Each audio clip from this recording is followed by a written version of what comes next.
একটা জোটের তিনটা দল একেবারে সুবিধাজনক জায়গায় তাদের মার্কাটা পেল, আর আরেকটা দলের মার্কা যেটা গুরুত্বপূর্ণ মার্কা সেটা দেখা গেল যে অসুবিধাজনক জায়গায় পড়ে গেল। এটা তো ঠিক না, এইদিকে তাদের মনোযোগী হওয়া উচিত ছিল। আর একটা নির্দিষ্ট ঠিকানায় ব্যালট পৌঁছায় কিভাবে? এতগুলি ব্যালট একজন লোকের হাতে যায় কিভাবে? ব্যালট সব একজনের হাতে এই ইলেকশনকে মেনে নিতে বা এই ইলেকশন নিয়ে সন্দেহহীন ভাবে একটা কার্যক্রম পরিচালনা করা, এটা কি সম্ভব হবে? এই দলটা আদর্শের ভিত্তিতে ঐক্যে না গিয়ে এমন লোকজনকে নিয়েছে যারা শুধু বয়সে জুনিয়র না, সব দিক থেকে জুনিয়র। তার মানে তারা তো তাদের নিজেদের আদর্শিক জায়গা থেকে তারা সরে এসেছে ভোটে জিতার জন্য।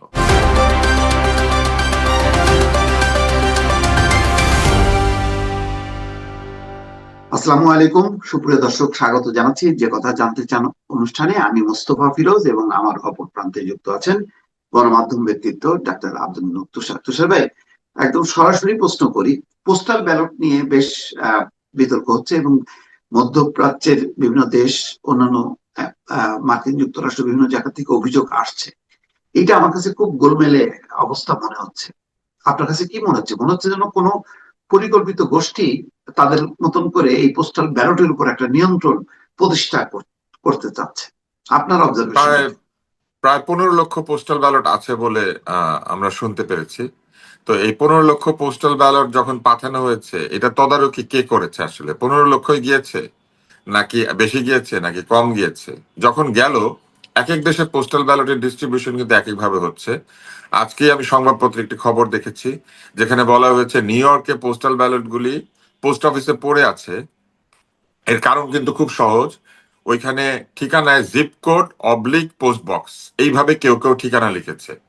কেন পোস্ট বক্স লিখলো? সেই জন্য নাকি এই চিঠিগুলি বিলি না করে ফেলে রাখা হয়েছে। অথচ এই খামের উপরে কিন্তু ঠিকানাও লেখা আছে, ফিজিক্যাল অ্যাড্রেস, এত নাম্বার ডেভিডসন এভিনিউ, এত নাম্বার অমুক এভিনিউ, এইভাবে লেখা আছে। কিন্তু তারপরও আহ, অনেক পোস্টাল ব্যালট নাকি নিউ ইয়র্কের পোস্ট অফিসে পড়ে আছে এবং নিয়ম অনুযায়ী এগুলি নাকি ডিস্ট্রয় করে ফেলা হতো যদি না একজন বাংলাদেশি আমেরিকান পোস্টাল কর্মী এটা নজরে না পড়তো। তাহলে দেখেন, পোস্টাল ব্যালট পাঠানো হয়েছে কিন্তু এটা ঠিক মতো ডিস্ট্রিবিউট হচ্ছে কিনা এটা তদারকির কোনো সুযোগ ছিল না, এবং ওই কর্মী না দেখলে এটা নষ্ট হয়ে যেত। মিডল ইস্টের দেশগুলিতে আরো বিষয় হচ্ছে, মিডল ইস্টে কিন্তু অনেক শ্রমিক আছেন যারা শহর থেকে দূরে কাজ করেন, কিন্তু তারা যদি ভোট দিতে চান তাহলে তাদেরকে এই ব্যালট সংগ্রহ এবং অন্যান্য বিষয়গুলির জন্য একটি ঠিকানা দেওয়া, সেই ঠিকানায় ব্যালট এসে পৌঁছানো, এই বিষয়টিকে শোনা যাচ্ছে অনেকেই কাজে লাগিয়ে একটি নির্দিষ্ট ঠিকানায় ব্যালটগুলি সংগ্রহ করে তারপরে যার যার ব্যালট তাদের সাথে ফোনে যোগাযোগ করছেন। আচ্ছা। এইরকম এক এক জায়গাতে এক এক ভাবে ডিস্ট্রিবিউশন হচ্ছে, যেটা আসলে আহ, আমি মনে করি যে ভোটের জন্য আসলে ইউনিফর্মিটি মেনটেন করা যাচ্ছে না। এখন ধরেন কোথাও হাতে হাতে পৌঁছালো, কোথাও পোস্টে পৌঁছালো, কোথাও কুরিয়ারে পৌঁছালো, কোথাও যে এক ঠিকানায় পৌঁছালো, এই জিনিসগুলি তো আসলে মেনটেন করা দরকার ছিল। এবং এই পোস্টাল ব্যালটের বিষয়টি বাংলাদেশে একদম নতুন, একটা নতুন বিষয়, অন্তত পাইলট করা উচিত ছিল ভালোভাবে, যাতে করে আমাদের প্রতিষ্ঠানগুলি বোঝে যে পোস্টাল ব্যালট করতে গেলে কিভাবে ভুল ত্রুটি হতে পারে। কিন্তু সেই পাইলট হয়েছে কিনা এটা আমি অন্তত জানি না, আপনারা হয়তো জানতে পারেন, আমি জানি না। এবং এই পাইলটিং এর পরে ভুল ত্রুটি মানে ঠিক করে আরেকবার পাইলট করা দরকার ছিল। অন্তত 2-3 বার এটাকে প্র্যাকটিস না করা হলে এই পোস্টাল ব্যালট যখন রিসিভ হবে তখনও দেখবেন যে নানান ধরনের জটিলতা উদয় হতে পারে। আরেকটি বিষয় হচ্ছে, পোস্টাল ব্যালটে আসনের নাম এবং প্রার্থীর নাম তো উল্লেখ নাই, এবং এই পোস্টাল ব্যালট কিন্তু ভোটের আগেই পৌঁছে গিয়েছে এবং অনেকেই মার্কাতে টিক দিচ্ছেন কারণ ওইখানে মার্কা আছে। এখন এই মার্কা অনুযায়ী ভোটগুলি যে ডিস্ট্রিবিউটেড হবে, এখনো কিন্তু প্রার্থী ঠিক হয় নাই, মানে প্রার্থী কিন্তু নিশ্চিত হবে আরো পরে। এবং এই যে প্রার্থীর তালিকা নিশ্চিত হওয়ার পরে আপনি জানবেন যে আপনার এলাকায় কোন মার্কায় কে দাঁড়িয়েছেন। এখন আমাকে একজন ভোটার হিসেবে যদি চিন্তা করেন, তাহলে আমি হয়তো মার্কা পছন্দ করি, কিন্তু আমার তো প্রার্থী পছন্দ নাও হতে পারে। অত্যন্ত খারাপ একজন প্রার্থী আমার এখানে দাঁড়ালো, তা আমি ঠিক করলাম যে আমি এইবার আর এই মার্কায় ভোট দিব না, এত খারাপ প্রার্থী, আমি অন্য মার্কায় দিব। তো এটা আমি কি করে সিদ্ধান্ত নিব এত আগে? কারণ আমি তো এখনো জানি না কে প্রার্থী কে প্রার্থী না। কিংবা আহ, মার্কার প্রার্থীর মনোনয়নপত্র আহ, বাতিল যে হয় নাই বা মনোনয়নপত্র গৃহীত হয়েছে, এটাও তো আমরা জানি না। তাহলে এত আগে কি করে পোস্টাল ব্যালটে লোকজন পেয়ে যাচ্ছেন এবং টিক চিহ্ন দিচ্ছেন? আরো বিষয় আছে।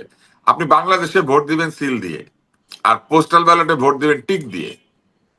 একই দেশে ভোটিং সিস্টেম দুই রকমের হলো কিন্তু, এবং পোস্টাল ব্যালটের যে ব্যালট সেখানে সব মার্কা আছে। আপনি একটা এলাকায় কিন্তু দেখা যাবে 12টা 18টা 16টা 20টা মার্কা থাকবে, এর বেশি মার্কা তো থাকবে না। রাইট কিন্তু এই রাইট। পোস্টাল ব্যালটের মধ্যে দুনিয়ার সমস্ত মার্কা যা আছে সব আছে, মানে যেগুলি তারা দিয়েছেন। এখন এই মার্কার মধ্যে থেকে মার্কা খুঁজে পেতে গেলে দেখা যাচ্ছে যে পোস্টাল ব্যালটে আহ, দুইটা পৃষ্ঠায় আহ, উপরের দিকে আছে হচ্ছে হাত পাখা এবং দাড়িপাল্লা এবং শাপলাকলি। আর একটি অত্যন্ত গুরুত্বপূর্ণ প্রতীক ধানের শীষ, সেটা খুঁজতে খুঁজতে খুঁজতে খুঁজতে আপনি দেখবেন যে যেখানে ব্যালটটা ভাঁজ হয় ওই ভাঁজের জায়গাতে হচ্ছে ধানের শীষ। ধানের শীষ খুঁজতে হয়। আমি খোঁজাখুঁজি করছিলাম পরিচিত মার্কাগুলি, সেখানে আমি অনেক পরে খোঁজাখুঁজি করতে করতে করতে করতে পেলাম। এই যে খোঁজাখুঁজি করতে করতে পাওয়া, এটা কিন্তু একটা বিরক্তিকর বিষয়। প্রধান মার্কাগুলিকে সহজে যাতে খুঁজে পায় লোকজন, এইটার ব্যবস্থাটা রাখা উচিত, অথবা একেবারেই দৈব চয়ন পদ্ধতিতে এটা করা উচিত ছিল। কিন্তু এই কথা কি কেউ বিশ্বাস করবে যে দৈব চয়ন পদ্ধতিতে একটি জোটের 3টা মার্কা 2 পৃষ্ঠার একেবারে উপরের দিকে চলে গেল, এবং এই 3টা মার্কা হচ্ছে ওই জোটের সবচেয়ে গুরুত্বপূর্ণ 3টি দলের মার্কা। যেহেতু রাইট। এইবার দলগুলি জোটের মার্কা নিয়ে ভোটিং করছে না, নিজেদের মার্কায় ভোটিং হবে, যদিও তারা জোটের অংশ, তাহলে একটা জোটের 3টা দল একেবারে সুবিধাজনক জায়গায় তাদের মার্কাটা পেল, আর আরেকটা দলের মার্কা যেটা গুরুত্বপূর্ণ মার্কা সেটা দেখা গেল যে অসুবিধাজনক জায়গায় পড়ে গেল। দেবতারা কি এতই মানে যে দৈব চয়ন বলে না, এই জন্য আমি শব্দটা ব্যবহার করেছি আর কি, মানে লটারি কি এতই লটারি যে একদিকে হেলে পড়ে যায় পাল্লা, আরেক দিকে হেলে না? এটা তো ঠিক না। এইদিকে তাদের মনোযোগী হওয়া উচিত ছিল। যেহেতু এটা প্রথমবার, তাই তাদের চেষ্টা করা উচিত ছিল যাতে করে সবচেয়ে কম প্রশ্ন উঠে। এখন আপনার রাইট। মনে আছে ইভিএম পদ্ধতি মানুষ গ্রহণ করে না, এর কারণ হচ্ছে অনেক প্রশ্ন উঠছিল। এইটা কাজ করে না, আটকে যায়, হ্যাং রাইট। করে, এটার মধ্যে নাকি আগেই রেজাল্ট ভরে দেওয়া হয়েছে, এটা বুয়েটে বানানো হয়েছে, বুয়েটালারা কারচুপি করেছে, এরকম অসংখ্য অভিযোগ ছিল। ঠিক একইভাবে যদি পোস্টাল ব্যালটের পদ্ধতিটা নিয়েও এত অভিযোগ ওঠে, তাহলে মানুষের মন থেকে আস্থা নষ্ট হবে। এটা তো ভালো জিনিস যে আমাদের প্রবাসীরা ভোট দিবেন, তাদের যার যার এলাকায় তারা টাকা পাঠান, রেমিটেন্স পাঠান, তাহলে এলাকার জনপ্রতিনিধি নির্বাচনে তাদের ভূমিকা থাকবে না, এটা তো হয় না।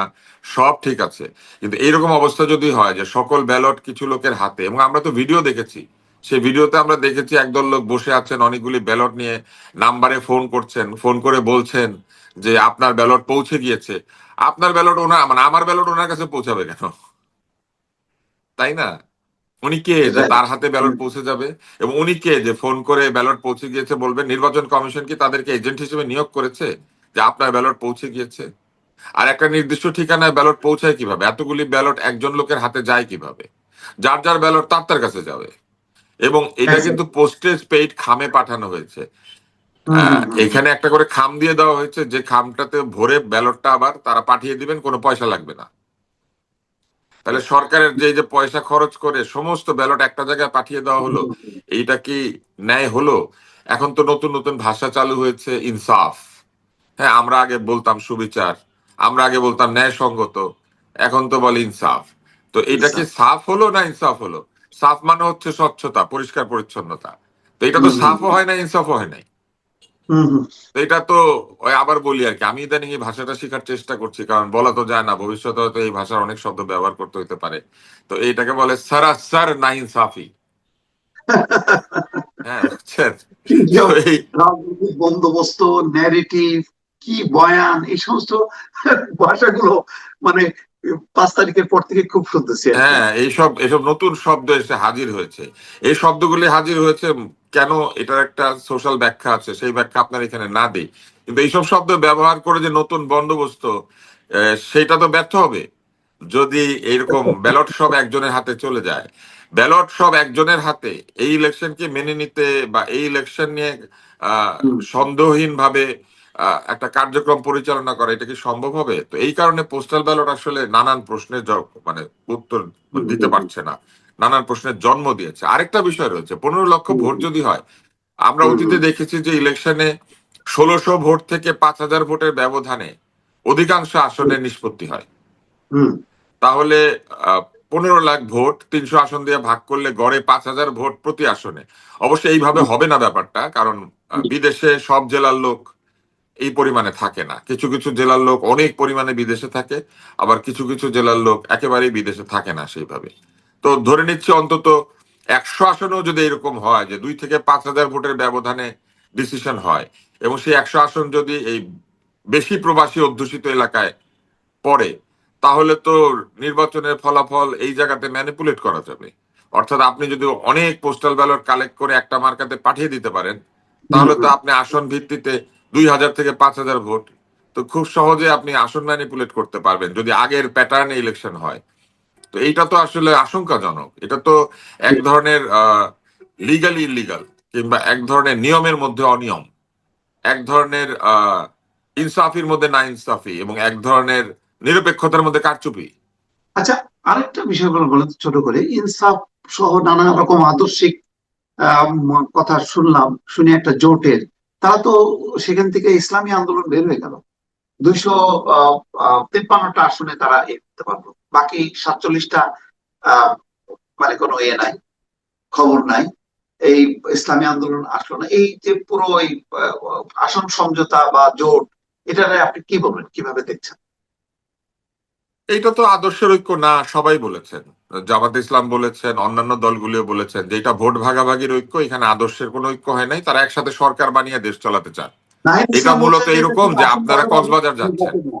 নাহিদ ইসলাম কিন্তু ভিন্ন কথা বলছে, যে আসন ভাগাভাগি নির্বাচন না, এটা হচ্ছে সংস্কার, বিচার এবং ইনসাফ প্রতিষ্ঠার একটা মানে সংস্কার বিচার এগুলা তো লং টার্ম ইস্যু না। মানে এই ব্যাপারটা কিরকম আমি আপনাকে বলি। একজন লোক মনে করেন বিবাহের আগে চুল দাড়ি কেটে চেহারাটাকে সংস্কার করে, এটা তো লং টার্ম ইস্যু না। এটা হয়ে যাবে, এটা হলো শেষ। সুবিচার, এটাও তো লং টার্ম ইস্যু না। বিচার হয়ে যাবে, যার যেমন প্রাপ্য তারা পেয়ে যাবেন, শেষ। কিন্তু দেশ চালানো তো লং টার্ম ইস্যু। উনি আগামী 5 বছর যে দেশ চালাবে, সে পরের 5 বছরের জন্য একটা ভিত্তি স্থাপন করবে, সেই ভিত্তির উপর আরেকজন কাজ করবে। সেটা তাদের নিজেদের দল হতে পারে, অন্য দল হতে পারে। দেশ চালানো তো লং টার্ম ইস্যু, এটা একটা relay race, never ending relay race. এটা তো শেষ হবে না। 5 বছর পর আবার ইলেকশন হবে, আবার ইলেকশন হবে, এবং একজন লোক যদি ধরেন একটা সেতুর অর্ধেক বানিয়ে রেখে যায়, পরের সরকার বাকি অর্ধেক কমপ্লিট করবে না? কিন্তু জি। সংস্কার তো শেষ হয়ে গেলে কি আবার সংস্কার করবে? হুম, হুম, ধরেন হুম। সব সংস্কার তাহলে হয়ে এটা গেল, কি সুবিধা হলো? মানে এটা কি হলো তাহলে, মানে এই আসন এটা নিয়েই যদি এত সুবিধার ঐক্য। ভাগাভাগি। এটা তো সবাই, ওনাদের অধিকাংশ লোক বলেছেন সুবিধার ঐক্য। গণতান্ত্রিক ভাবে এটা স্বীকৃত হয়েছে এবং প্রমাণিত হয়েছে। জোটের অধিকাংশ লোক বলেছেন আমাদের সাথে আদর্শের কোনো মিল নাই, একজনের সাথে আদর্শের অমিল আছে। আর নাহিদ ইসলাম যদি বলেনও যে কিছু কিছু পয়েন্টে, সেই সব পয়েন্ট তো আদর্শ না। সংস্কার কি আদর্শ? সংস্কার আদর্শের উপর ভিত্তি করে কিছু কাজ। কিন্তু আদর্শের মিল না থাকলে ভবিষ্যতে নতুন সংস্কার দরকার হলে সেখানে তো ঝগড়া লাগবে। এইটা একটা। আরেকটা বিষয় রয়েছে, আপনি যদি চিন্তা করেন তাহলে দেখবেন যে এটা আসন ভাগাভাগির ঐক্য তারা বলেছেন। তো যদি আসন ভাগাভাগির ঐক্য হয়ে থাকে, তাহলে তারা কিন্তু কিছু আসন খালি রেখে দিয়েছেন যাতে করে এই আসন ভাগাভাগির ঐক্যে তাদের মিত্র ফেরত আসতে পারে, এবং এই জন্যই তারা এটাকে খালি রেখে দিয়েছেন। এবং আরো খালি রাখার কারণ রয়েছে, এই মিত্রদের জন্য তো তারা ক্যান্ডিডেট দেন নাই আগে। তারা যখন ক্যান্ডিডেট দেওয়া নেওয়া করেছেন, তখন তো এক এক আসনে তাদের নিজের ক্যান্ডিডেট রেখেছেন, অথবা দেন নাই, অথবা দুর্বল ক্যান্ডিডেট একজনকে ডামি হিসেবে দিয়ে রেখেছেন। এইসব নানান কারণে কিছু আসনে তাদের আসলে ভালো প্রার্থী নাই। হুম, তো হুম, না হুম। থাকার ফলে তারা এখন প্রার্থী খুঁজবেন। এমনও হতে পারে যে তারা ইসলামী আন্দোলন আসলো না তাদের সাথে, কিন্তু তাদেরও প্রার্থী তাদের পছন্দ না, তখন তারা স্বতন্ত্র বা অন্য জায়গা থেকে প্রার্থী ভিড়ানোর চেষ্টা করবে। একটা বড় সমস্যা কি জানেন, এই জায়গাতে সবচেয়ে বড় আদর্শিক কম্প্রোমাইজ করেছে জামাতে ইসলাম। কারণ জামাতে ইসলামে যোগ দেওয়া খুব সহজ না। আপনাকে নির্দিষ্ট সময় পর্যন্ত ইবাদতের সার্টিফিকেট নিতে হয়, তাদের সঙ্গে মিশতে হয়, তাদের বিভিন্ন তালিম আছে সেগুলোর মধ্যে যেতে হয়, কিছু বইপত্র পড়ে কমপ্লিট করতে হয়। একটা লোককে রীতিমতো প্রমাণ করতে হয় যে উনি রেডি হয়েছেন এই দলটাতে যাওয়ার জন্য। এবং তারপরে যখন এটা নেতৃত্বে যায়, আপনি দেখবেন এই নেতৃত্বের একটা হায়ারার্কি আছে সেখানে, কিন্তু এই হায়ারার্কিতে কম বয়সীরাও প্রমোশন পেয়ে উঁচু নেতা হন, আবার বেশি বয়সীরাও প্রমোশন পান না বলে নিচের দিকে থেকে যান। আমার একজন বন্ধু ছিল, আমাদের সঙ্গে রাজনীতি করতো মেডিকেলে।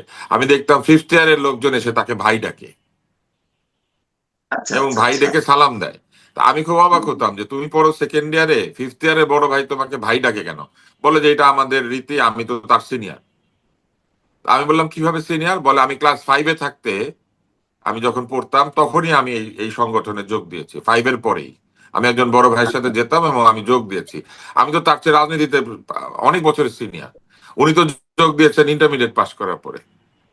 তার মানে সে রাজনীতিতে 7 বছরের সিনিয়র। তো আমার সাথে তার বন্ধুত্ব এখনো আছে, সে একজন চক্ষু বিশেষজ্ঞ, আমার সাথে তার অত্যন্ত ভালো সম্পর্ক, আমরা কথাবার্তা বলি।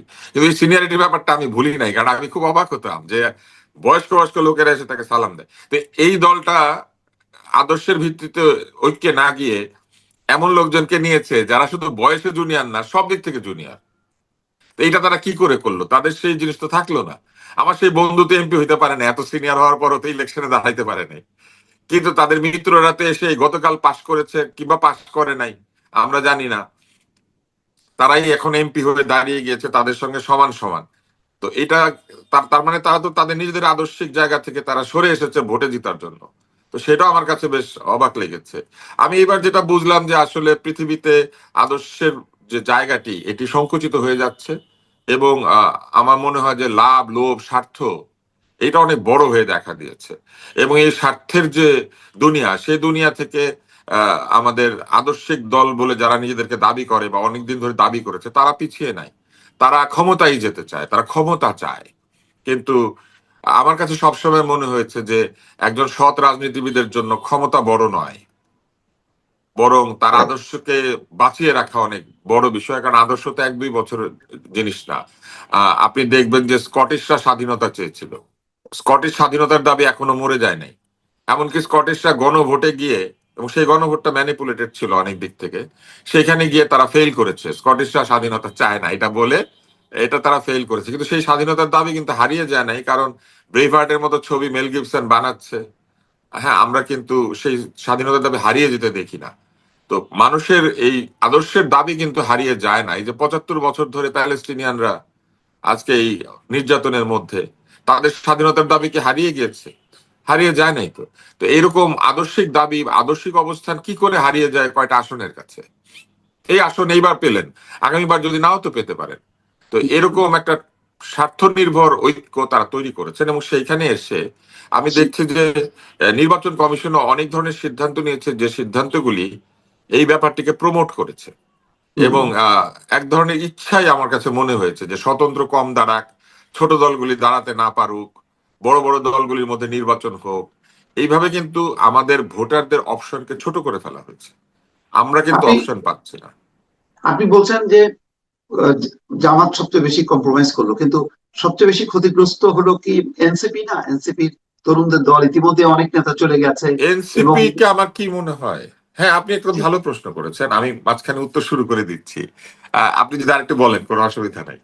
না, ওটি আমার ছিল যে এনসিপির হ্যাঁ, বর্তমানে এনসিপি কে আমার সবসময় মনে হচ্ছে যে এনসিপি তার বয়সের কারণেই হোক অথবা সাংগঠনিক দুর্বলতার কারণেই হোক, এনসিপি অনেক, অথবা তাদের পরামর্শকদের পরামর্শের কারণেই হোক, এনসিপি অনেক সিদ্ধান্ত নিয়েছে যেগুলি রাজনৈতিকভাবে তাদেরকে উপকৃত করে নাই।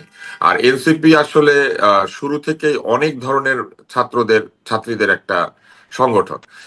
এইখানে আপনি দেখবেন যে বিভিন্ন রাজনৈতিক ব্যাকগ্রাউন্ডের লোকজন এসে এক হয়েছে, কারণ নিজের দলে হয়তো তারা সেইভাবে উপরের দিকে যেতে পারছিল না বলে তারা একটা প্ল্যাটফর্ম তৈরি করেছে, যে প্ল্যাটফর্মের উপরে সবাই চড়ে বসেছে। এইটা হচ্ছে কেমন, আমি আপনাকে বলি, ঈদের সময় যে ট্রেনগুলি বা লঞ্চগুলি ছাড়ে, আপনি দেখবেন যে মূল জায়গাতে টিকিট কাটতে পারে নাই, ছাদে উঠে।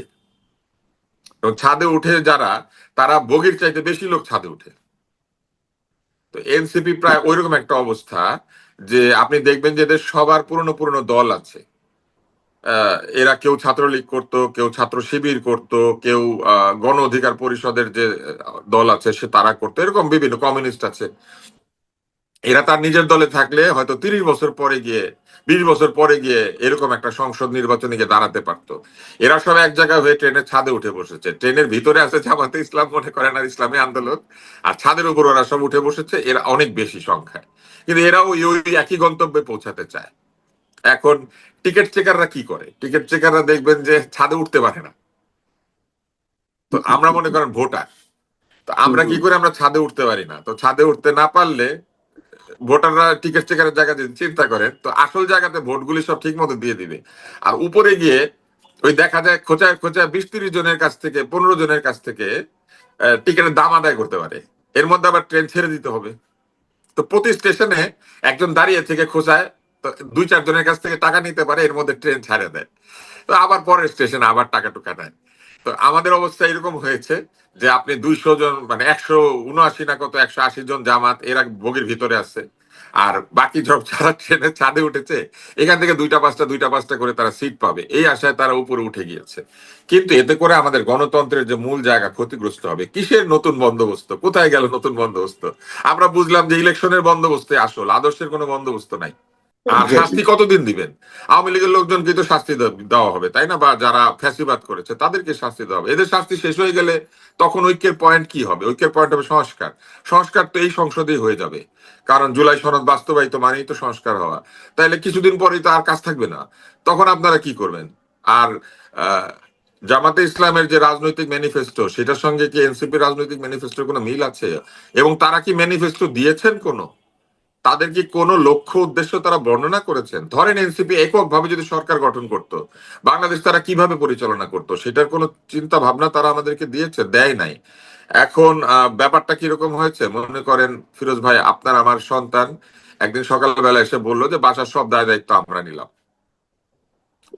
এখন বাপ জিজ্ঞেস করে যে আমার ডায়াবেটিসের ওষুধের কি হবে, মা জিজ্ঞেস করে আমার যে আর্থ্রাইটিসের ওষুধটা কি হবে, বুয়া এসে জিজ্ঞেস করে আমি সকালবেলা পরোটা বানাবো না কি বানাবো।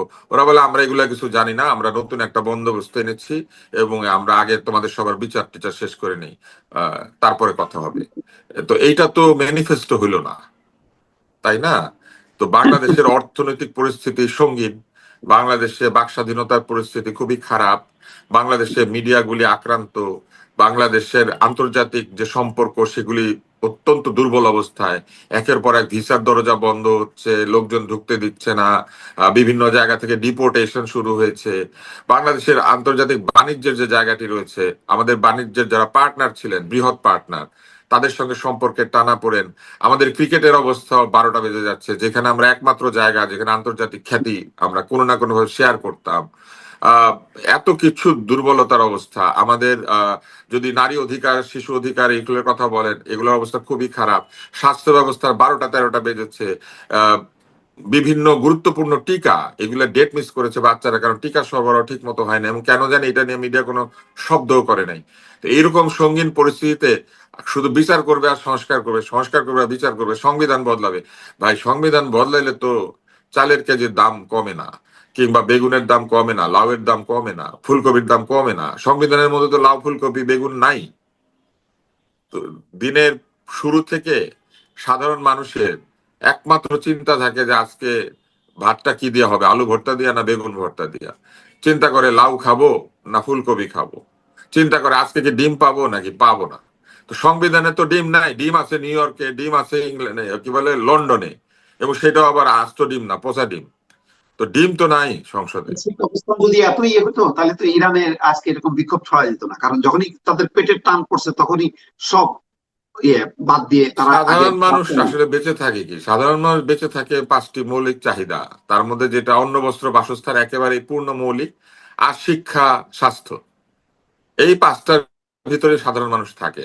সাধারণ মানুষ না চায় মন্ত্রী হইতে, সাধারণ মানুষ না চায় এমপি হইতে, সচিব হইতে, সাধারণ মানুষের অত চাওয়া নাই।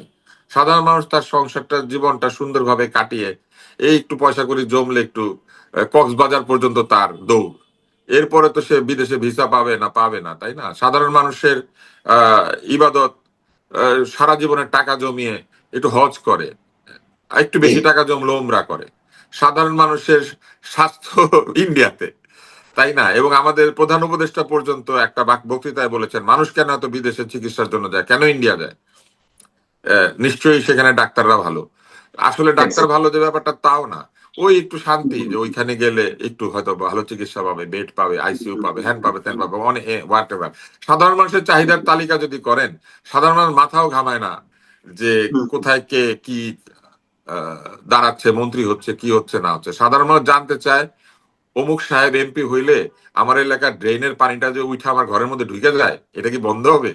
সাধারণ মানুষ জানতে চায় প্রতিদিন যে ম্যানুয়ালের ডাকনা নাই এবং আমি যে পড়ে যাই এটা কি বন্ধ হবে? সাধারণ মানুষ জানতে চায় মোটর সাইকেলটা যে বাসার সামনে রাখছি এটা কি চুরি হয়ে যাবে? সাধারণ মানুষের চাহিদা খুবই সামান্য। আমি নিজেকে সাধারণ মানুষই মনে করি, আমার কিন্তু খুব একটা চাহিদা নাই। আপনি চিন্তা করে দেখেন আপনারও নাই। আপনি সারা জীবন কি চাইছেন? চাকরি করবেন, 2টা বেতন পাবেন, আপনার কাজটা আপনি ভালো মতো করতে পারবেন। আপনি কি অন্য সাংবাদিকদের মতো তেল নিয়ে গিয়ে চ্যানেলের মালিক হতে চাইছেন? আপনি কি চাইছেন যে আপনি অন্য সাংবাদিকদের মতো ধামা ধরে আপনি নিউ ইয়র্ক, দিল্লি, হিল্লি ঘুরে বেড়াবেন? আপনি কি প্রেস মিনিস্টার পদের জন্য তদবির করছেন? আমি তো আপনাকে বহু বছর ধরে চিনি। আজকে যে সাংবাদিকরা নির্যাতিত হচ্ছে, আজকে যারা এই কারাগারের মধ্যে, এরা কি আসলে কোনো হিল্লি দিল্লি গিয়া নির্যাতিত হয়েছে? দুইটা কথা বলতে গিয়ে নির্যাতিত হইতেছে অনেকেই। তো সাধারণ একজন সাংবাদিকের দাবি কি? সাধারণ একজন ডাক্তারের দাবি কি? সাধারণ ডাক্তার চিন্তা করে চিকিৎসা করবো সারা জীবন, একটু প্রমোশন পাবো, দিনের শেষে রিটায়ারমেন্টের সময় নামের সামনে একটু প্রফেসর লেখা থাকবে, নাহলে রিটায়ার্ড সিভিল সার্জন লেখা থাকবে, নাইলে ডিজি হেলথ লেখা থাকবে, এইটুকু তো দাবি। একটা সরকারি কর্মকর্তা কি চায়? জানে যে একটা সরকারি কর্মকর্তা ব্যাচের মধ্যে 4-5টা ব্যাচ মিলায়া 60-70 জন সচিব, এইটুকুই তো দাবি। তারপর একটু সিনিয়র সচিব, তারপর আবার একটু মুখ্য সচিব, একটু ওই যে কি জানি ক্যাবিনেট সচিব, এই তো। এরপরে কি? এরপরে ওই যে দেখেন রাজনীতিতে আসে পাওয়ার জন্য 2-4 জন, কেউ ইয়ে হয় ওই যে আহ রাষ্ট্রদূত হইতে চায়, কেউ একটু মন্ত্রী মিনিস্টার হইতে চায়, এরা তো অতি সামান্য।